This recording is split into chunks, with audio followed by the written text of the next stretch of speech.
Okay, Rabbi Savar Naf Hayim and Aleph, quarters down. We'll pick it up from there, and with the Shem, we're going to see him in base today's Amen. Rabbi Abin, Rabbi Loy, Rabbi Yechanan. Zorak. Chayfetz. If a person throws a chayfetz and it falls into his friend's hand, he's chayiv. So it says, "My kamashma is that what it's trying to teach me?" For Amr Rabbi Yechon, I think we did this actually. We often said that Hani mi lechad achshav. That's at least where you intended to put it there. Aval hechad lo yachshav, where you did not intend to, you threw it and it landed there. Maybe not. Imaloy. Kamashma. Amr Rabbi Abin, Amr Rabbi Loy, Amr Rabbi Yechon, Amr Rabbi Koyman. Person stands in one place. Amr Rabbi Koyman. V'kibel, and he receives something thrown to him. Chayiv.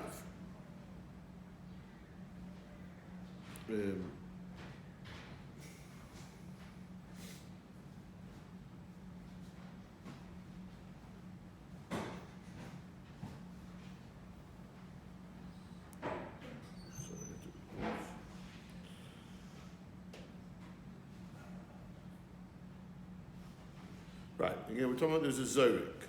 So if someone threw something and it landed to where a person is standing, that is considered an act of ritzah with an akira and an anocha. However, akar bin koyma, if he moved places and then he accepted it, in other words, then he caught it, the kibbutz potter. In that case, he's potter because the original intended hanacha was not accomplished. Remember, very important, every ritzah needs an akira. I picked it up and I put it down.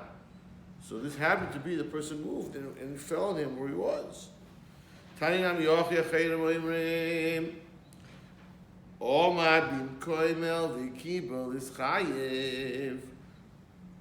Similar, we say, same idea, same thing. If he stood and he received it, he's chayiv.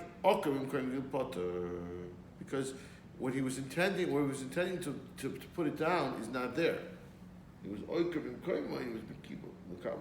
That's a new, a naya racha, really created by the second person, not the zayrik.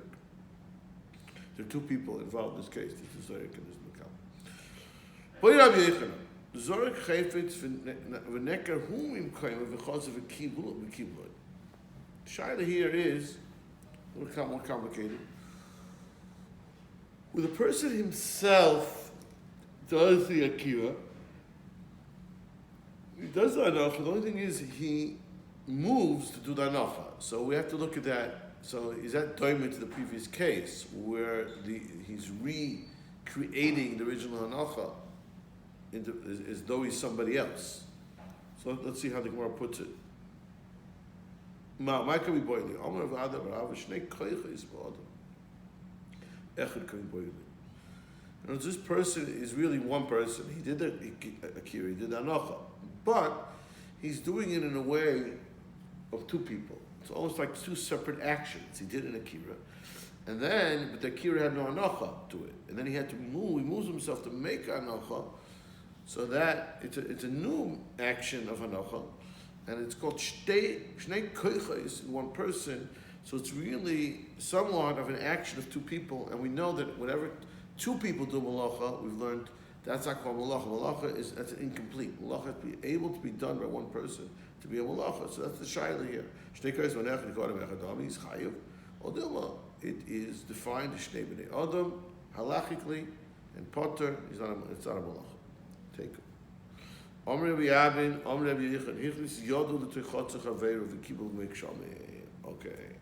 so now we're going to talk about the case of Kibul Gmei Kshamim. He sticks his hand in, and water falls in the hand. It's raining outside. He gets water, okay. And then he removes his hand, hoitzi. He takes it out into Rosh Hashanah. Hoitzi always means, hatzah. Okay, that was the chiddush Rabbi Yochanan again sticks his hand into the Rishus Yochid with the rain, takes out the rain, puts it down in the Rishus Rabbim. He's chayv. Maski for Rabbi Zera, can that be? Mali hitinu chaveru, mali hitinu shamayim. Iu lo ovid akira. Problem is, effectively, more Rabbi say, is we've already learned this. We learned this before. And Avdalah, that if someone puts something on you, and then you walk out, so okay, maybe, or maybe your goof is different, but your hand sticks like in your hand, and you pull it out, like in the Mishnah. So that's not called your akira. So where's the akira? I put my hand in and I got water. Yeah, you got water, but the Shemayim put water in your hand.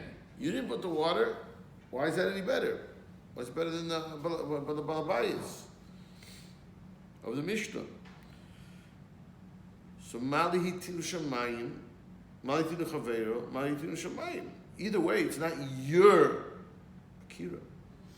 So the Gemara answers, you'll love akira. Loteva kibo. So we have to change the case. The kolat. It was kolat. In other words, kolat means he kind of grabbed it like with the hand. He was kolat the ring. He grabbed it with his two hands. So he's fully doing the act of grabbing the ring, and it is called his akira. He's kolat the ring.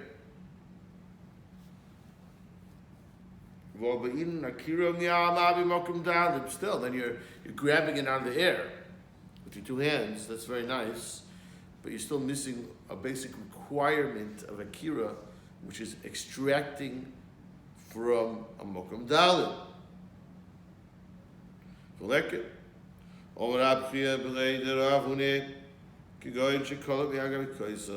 there it says he was koiled it, but like we said, he's grabbing it, but he's grabbing it not from the air, but from the mokum dal, the kaisel.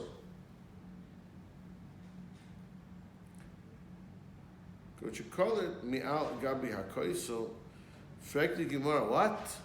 Agabi ha'kaisel, well, no enough. But he hasn't, right, a kaisel, a wall, is vertical. It's goes up, right? So it doesn't, water comes down. So this doesn't add up. It's not sitting on the wall. Well, no. Well, the Gemara says it depends which wall. We'll see the second what Rav was talking about. The point here is that, it's a wall. It's a very limited case here. It's a wall which is on an angle. Someone goes like this to the wall, and the water is sitting on it, and he's taking hands on the wall, and he grabs the water with two hands off the makom daled. You do the full act. It's not because maybe you don't have to be colored anymore because it's sitting on the wall. So you just have to. It's not coming from Shemayim. Just take it off the wall in your hand. Maybe you do, but akoponim, you're taking it off the makom daled, and you have an akira. You take it outside, put it down. You have your anocha. So that's the case of the wall. Okay, let us explain. Where did Rava make the statement that there's something of a wall which is a sloped wall, a shupa wall? What is that? Okay, we're going to go into a small case here. Pay attention. Another case in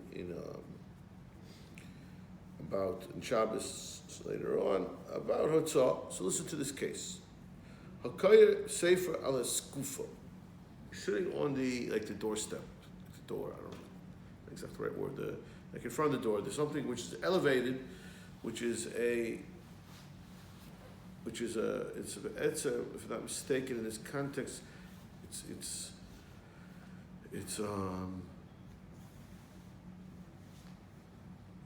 the skufa is carmelis. It's a carmelis. It's 3 tvachim high and it's 4 tvachim wide. It's right on top of Rishus Rabbim, so it's not quite Rishus Yochid. It's not Yud tvachim high to make a separate Rishus, but it's an elevated space which is not part of the Rishus Rabbim, and yet it has its own enough dimension to be independent. So this is called the Carmelist. So let me just we spoke about this. I'll remind you that in the Ikar Din in the Torah, there's either Rishus HaRabim or Rishus HaYochid, and you go from Rishus HaRabim to Rishus HaYochid, you're Chayiv. However, there's a certain space, and in the Torah there's a third space. It's called the Mokum Tur, which is not Rishus HaYochid, not Rishus HaRabim. So therefore, the Torah does not forbid going from Mokum Tur or vice versa on Shabbos, or to Rishus HaRabim, Rishus HaYochid on Shabbos. But Kabbalah Chazal say no. But generally speaking, if it's not halachically a Rishus HaYochid or Rishus HaRabim, we're going to turn it into a Carmelist, and the halach of Carmelist is also forbidden either way, to go to Rishus HaRabim or to go to Rishus HaYochid. So this is a Carmelist. So the story goes as follows. Now you have to remember, like the Svarim, we talk about a Sefer, and the Skalgula Sefer Miyodoi. So all Svarim were similar to like Megillus, or kind of like Sefer Torah or Megillah, probably more accurately like we use the Megillah, is you kind of roll them, and that's how you use them, the scrolls, really. Svarim are scrolls that you roll. And the Skalgula Sefer Miyodoi. So now it rolls out of his hands. So Goyla Yitzloi. So then there's no problem as long as you have these two requirements. You're in the skufa, so there's no isideraisa, and it's still in your hand. You just have to roll it. It's okay. You can do that. It's not a problem on Shabbos. No chashash. Now, what if you're in a Rishus HaYochid? Clearly, on top of the roof, top of the Repeset. So if it's still hanging in the air, it's not in the Rishus HaRabim space at all. But once it enters to the space of Rishus HaRabim, so now you're not allowed to be goylel. We don't allow you to be goylel because we're afraid we might end up getting into too close to doing the hotzah from Rishus HaRabim. Could fall to the ground. You could take it. So just don't touch it. Pull, turn it over, and that's it. Leave it.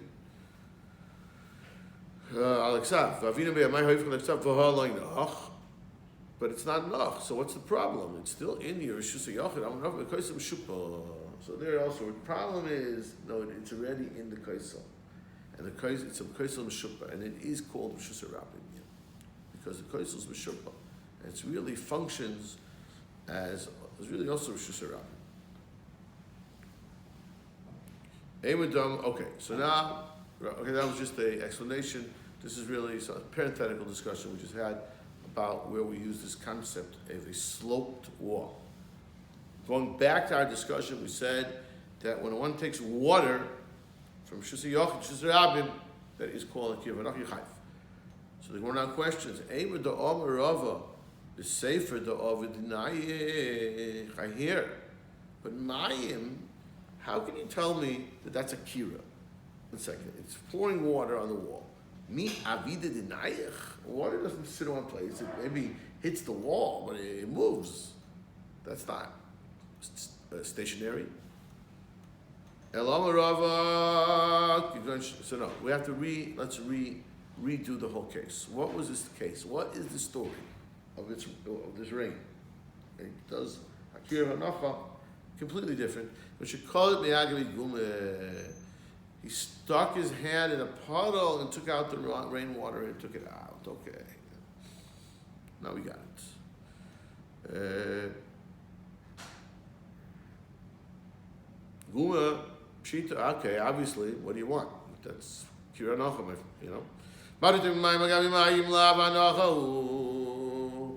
I would have thought that mayim is not called the nacha.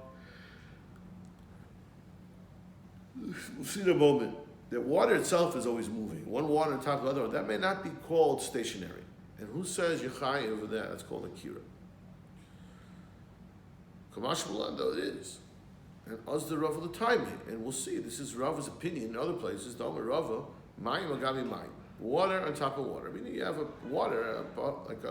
pool of water with different layers of water. Hainu anachosa. That is called hanacha. And in other words, that, as far as Hilchos Shabbos, that would be called stationary if you take it off, or that's called Anocha if you put it down. However, Egos Lagabi Mayim, I'll get into a little bit different discussion now. If you float let's say a nut on top of the water, so it floats in the water. So that is floating in the water, lav hainu anachos. That's not called stationary because it floats around. So it's not called placed in the water. It's like moving ground. It's like this moving, egos. Now what about let's make the story more complicated. You put a little boat or whatever it is, make a plate or something that's floating in the water. A cup is floating in the water. Vikli, egos bikli, and the egos, you put the egos in the kli, and the kli is safal gabi mayim. So now it's floating on your water. You have your egos floating on your water. So how do we look at this? Now, the egos is sitting on the kli, stationary. So basar egg, and if you pick that up and take it out from Shus Yochel Shus Rabim, it should be chayiv. If we look at it that way, egos is leaning, and it's naich. Or if you look at the whole picture, Dilma basar kli is leaning, v'olay naich, and it's denied teku. This is a good question. There's two ways of looking at this. We can perceive it, don't know the answer. So Mashiach will come, we'll find out. Shemen shetzaf al gabi. Now this is similar here. Hold on here, another case. Shemen shetzaf al gabi yayin. What about oil which is floating on top of wine? Is that, right? If you put wine in, or any liquid, the oil, put oil in it, the oil will stay in, but it'll fall to the top, right? So shemen shetzaf al gabi yayin. How do we view that? Now this has other ramifications. We discussed this as pertaining Hilchos Tuma of Truma. Shemesh Tzofa Gabi Yain, V'nogat Tvul Yoim, who makes Tvul Yom, still needs to wait after went to the mikveh to the night. He's still tummy, so he's passes. He makes it somewhat level of Tuma under Truma. So Shemesh Gabi V'nogat Tvul Yoim, B'Shemen. He touched the shemen. He came in contact with the oil, the pasuk, and the shemen. He makes the shemen tamei. It's called pasuk because it doesn't pasuk anything else. That's called it's tamei, but we use the term pasuk. Rabbi Yechim Menuri Omer shneim mechubarim zel lezeh. The Rebbe says, what do you mean? The oil and the wine are connected, and therefore they're one entity, and therefore you make them both tamei. So that is very similar to what we're discussing.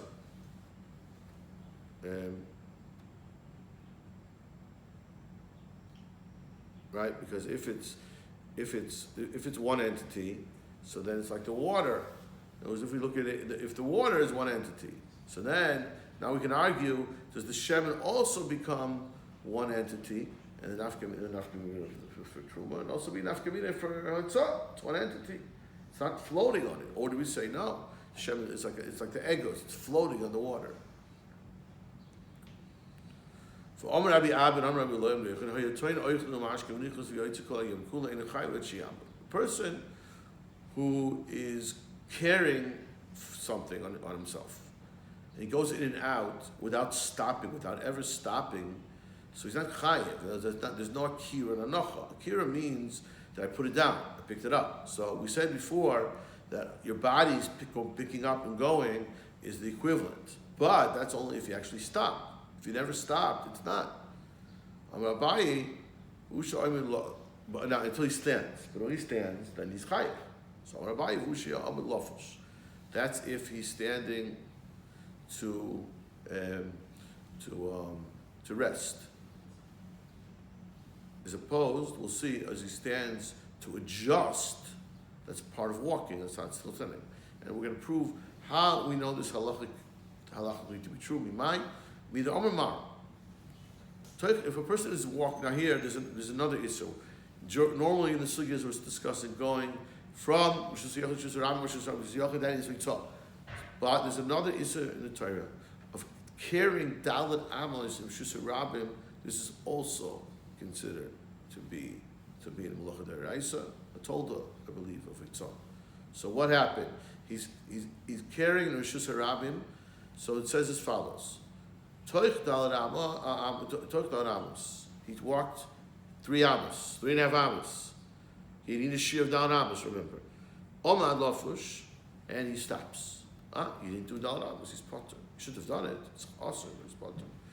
If he's going to Dalad Amos and he breaks for a second just to adjust himself so he can continue walking, the Katef, Chayiv, that's not called stopping. Similarly, Chutz Dalad Amos, Omad Lofush Chayiv. So now again, you need an akira. So if you go Dalad Amos and then you make your stop, Lafush, you chayiv. The katev, but if you just do the katev, so in the meantime you're potter, you haven't stopped. In other words, maybe you'll get into Rishus Yochid before you stop, and you won't be considered to be have started and stopped Dalad Amos Rishus Harabim. So my kamashmon, shaloi sakira mishas yishoyna lekach. So obviously, in other words, so this concept of what's called a stop, we know already from here. So what do we add in our sugya? We made the statement: the person is in Rishus Yochid, and he goes out, and he never in and out, and he never stopped. He's nichlas v'yotzei, he doesn't stop. Obviously, that's obvious. We know we need a defined stop, not the katef, a real stop. So what was he teaching me? My kamashpalan. Maybe he was teaching me since he never intended to do the akira when he originally picked up his food. He wasn't. He obviously had to pick it up at some point in life, but it wasn't with intention to do akira. So that's not called akira. So that we know already also.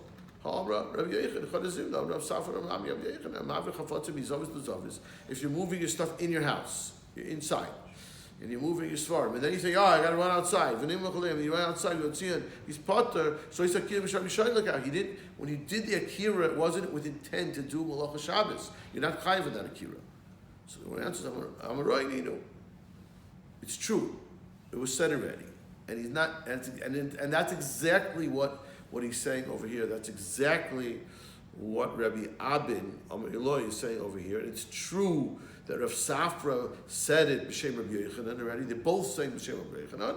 They're both saying the same thing. They're both saying the same thing in different ways of expressing it. And it's not a stira, and that's could be sometimes on the right. About in the middle, towards